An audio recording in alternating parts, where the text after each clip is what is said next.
O God, may the words of my mouth and the meditations of all our hearts be acceptable in your sight. You are strength and our Redeemer. Amen.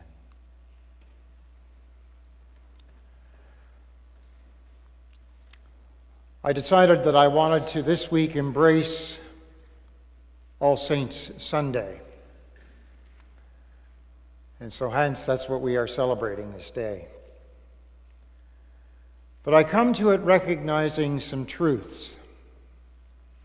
Some of those truths are, not only are there many people grieving and full of lament in our world, but there are congregations. There are two congregations as well, right here in front of me, who are grieving with some sense of lament in your worlds. Because life is changing, and it will never be the same again. As it can't be. Life changes. But I'm conscious as well of all those saints who have gone before us, who are present with us here today, and you can name them.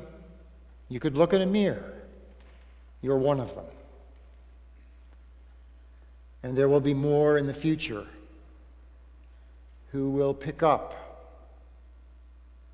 whatever the next task is. How did I come about this day? It rose in my mind as I stood on Tuesday evening at the vigil in Confederation Basin here in Kingston to remember and to honor the 11 people in a Pittsburgh synagogue who were gunned down by a man who was anti-Semitic with an assault. And you will recall that even previous to that day, there were at least a dozen prominent American Democrats, including 2 former presidents, who had been the targets of potential assassination attempts. But one only has to look at the morning news with even a cursory glance at the international news headlines that it can yield stories just as horrific. Dozens and dozens who are dead in eastern Syria, millions who continue to starve in Yemen, widespread killings, kidnappings, and communal violence in Nigeria. And then that image we see of the women, the children, and the men who are making their way up through Central America to a border crossing. In the midst of life, you and I are in death. This week, Christians all around our world celebrated All Souls and All Saints' Day in a world that fears, cheapens, and even desecrates death. The Church invites God's people to linger at the grave in grief, remembrance, gratitude, and mostly in hope. In a world that mistreats and abuses countless men and women and children, the Church that you and I claim to be affirms the value of every single soul, every single life. In a world that privileges the individual, the Church that you and I are honors the deep interconnectedness of the Holy One's family across time and culture and history and all of eternity. Yes, it's true. In the midst of life, we are in death. But All Souls and All Saints reminds us of a deeper truth. In the midst of death, we are always promised life. Our gospel reading for All Saints Sunday. The story of the raising of Lazarus is one of the most dramatic and possibly difficult in Scripture. And I'll confess that to you at the outset, that even still on some days, I just don't understand it. I don't understand why Jesus, when you read it, seems to dawdle when he first receives words of Lazarus' illness. I don't understand why he tells the disciples that Lazarus is asleep rather than dead. I'm not sure I even understand why he chooses to bring Lazarus back at all.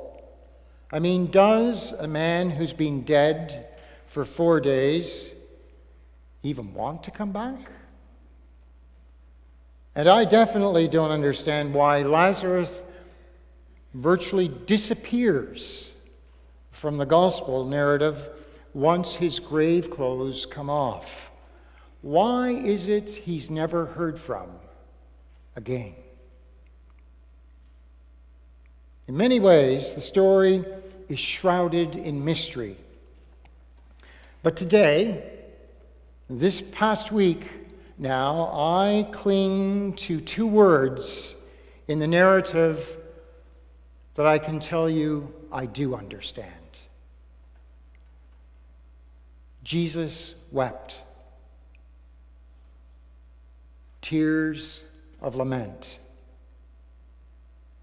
And for me, this is the very heart of the story, that grief takes hold of God and breaks God down, that Jesus, the most accurate revelation of the divine that we will ever possibly have, stands at the grave of his friend and cries and weeps, and tears fall.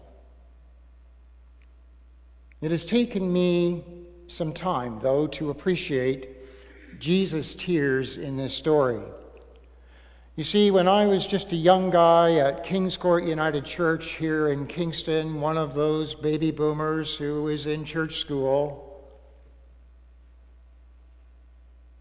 I could never understand why Jesus cried when he knew that Lazarus was to come back to life. Why mourn when joy is minutes away?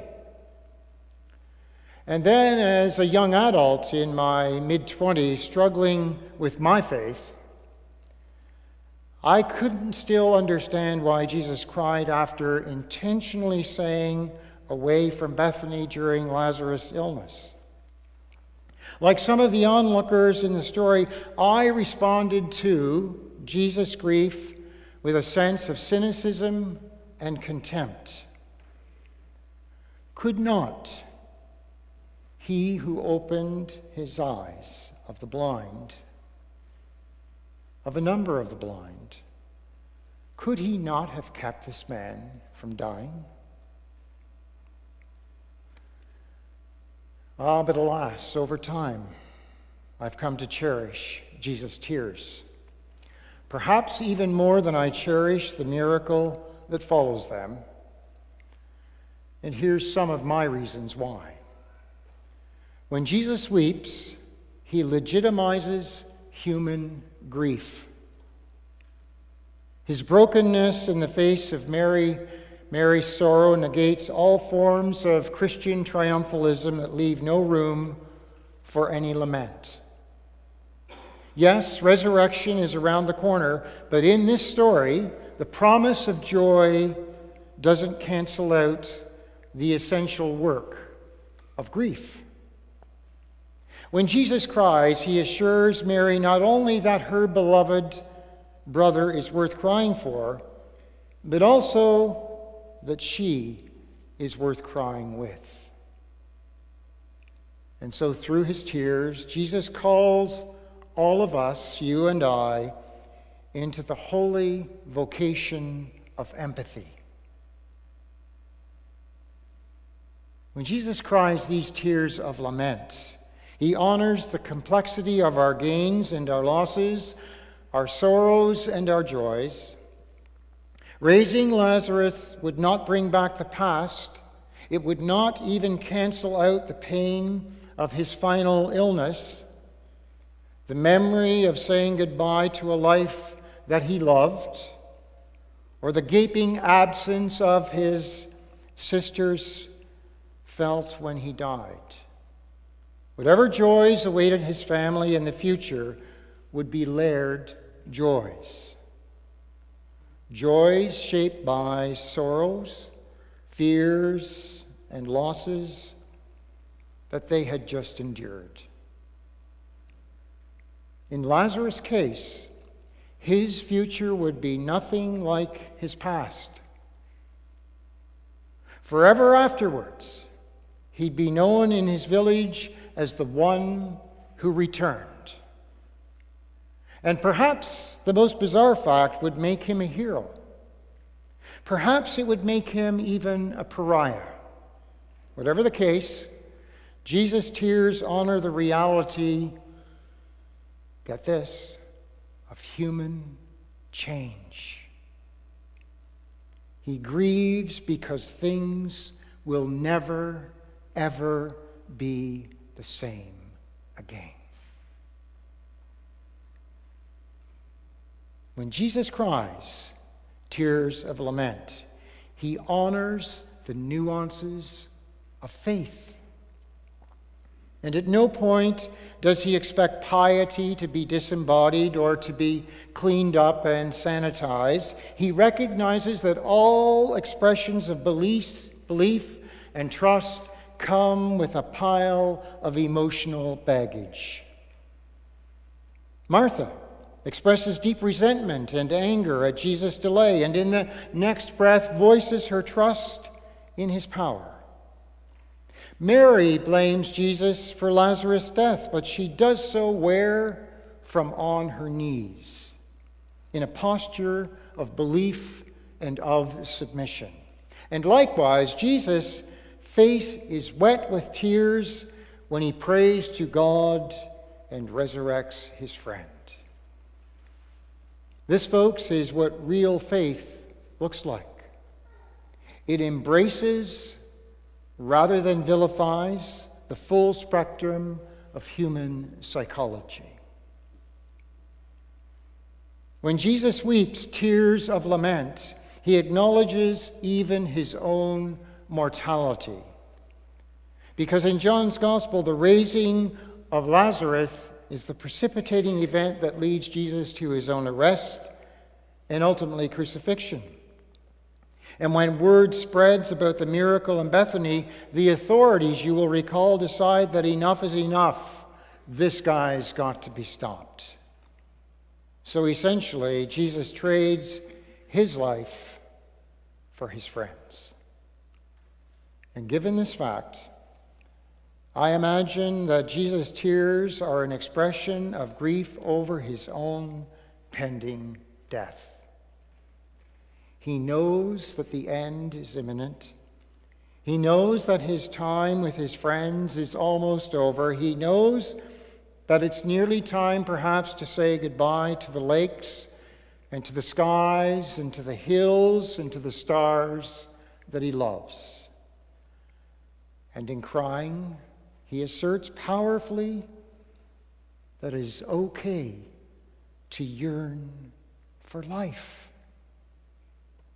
It's okay to feel a sense of wrongness and injustice in the face of death.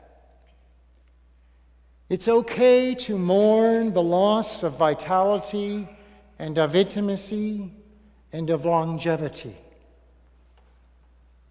It's okay to love and to cherish the gift of life here and right now. And finally, for our two congregations who are feeling tears of lament, Jesus weeps. He shows us that sorrow can be a powerful catalyst for change. In the story of Lazarus, it is shared lament that ultimately leads to transformation in life. It's because Jesus experiences the devastation of death that he recognized the immediate need to restore life. It is his shattering that leads to resurrection. And perhaps Jesus' tears can provoke us in similar ways in our life. What breaks our hearts? What splits us open in any kind of sorrow? What enrages us to the point of breakdown? Can we mobilize into those very spaces? Is it possible we can work for transformation in our places of devastation? Can our sorrow lead us to justice?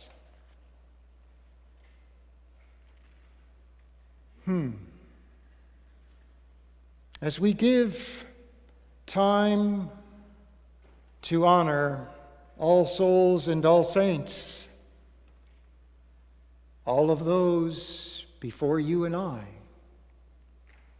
and as we take time to remember and to mourn and to celebrate those who have gone on before us, I hope and pray that Jesus' tears can be our guide.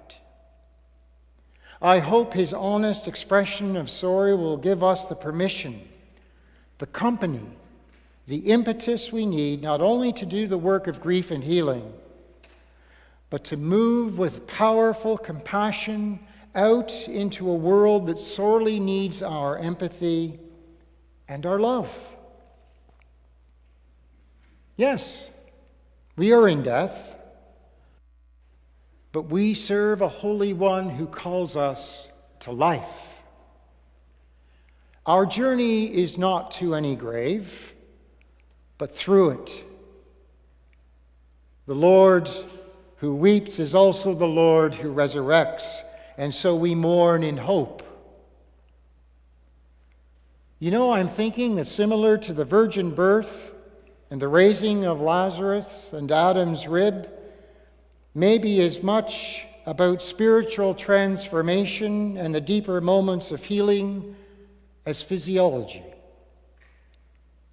Why? Because God calls us to come out, to claim new life, to burst forth always from all the deathful, and to experience an abundant life for ourselves, here and now and into the future.